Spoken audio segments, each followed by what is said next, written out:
Sinampahan ng kasong malversation at graft ang mag-asawang Diskaya at 9 na empleyado ng Department of Public Works and Highways. Kaugnay po yan sa mga flood control project sa Kalumpit, Bulacan na aabot sa 54 million pesos ang halaga. Nakatutok si Marisol Abduraman. Mismong sina Department of Public Works and Highways o DPWH Secretary Vince Dizon at Assistant Ombudsman Miko Clavano ang nagsampa ng kaso sa Malolos Regional Trial Court laban sa mag-asawang Curly at Sara Diskaya at 9 na empleyado ng DPWH. Ang mga kaso, malversation of public funds or property through falsification of public document at paglabag sa Anti-Graft and Corrupt Practices Act. Bago nito, tanging si Sara Diskaya ang may kaso, kaugnay ng pagkakasangkot sa 96 million pesong umano'y ghost flood control project sa Davao Occidental. Happy, yes! Kaya siya nakulong sa Cebu. Tanging pagkaka-cite in contempt ang hinarap ni Curly Diskaya, kaya nasa custody ng Senado. Dahil dyan, finally din, maaaresto na rin siya.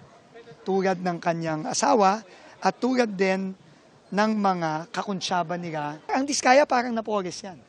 Dito sa flood control scam. No, talagang malaking isda yan. 2016 pa lang nag-ooperate na sila, bilyong-bilyong piso ang kanilang nakalap, ang kanilang ninakaw. ang mga bagong kaso ay kaugnay ng 54 million flood control project sa 3 barangay sa Kalumpit, Bulacan. Ito yung mga flood control na binaboy. Yung 3 barangay sa Kalumpit, hanggang ngayon, taon-taon na, binabaha pa rin. Yung mga kababayan natin, kahit summer, binabaha doon. Sa investigasyon ng Ombudsman, nadiskubreng na bayaran ang unang billing ng proyekto kahit hindi aprobado ang disbursement voucher. Full payments for dredging and embankment items were made without any basis for computation or the necessary supporting documents required to prove project accomplishment. Lumabas din umano sa investigasyon na pinayagan ng mga akusadong opisyal ang mga kontraktor na kunin ang nasabing pondo. Malinaw umano itong malversation of public funds. The prosecution will now proceed to the trial phase where evidence will be presented. So you're 100% sure setbacks conviction against this 11 now? Base sa ebidensya, para sa akin, oo. Hihintayin na lang daw ang warrant of arrest laban sa mga akusado para maaresto sila. Ang nasabing proyekto naman inaayos na ayon kay Dizon.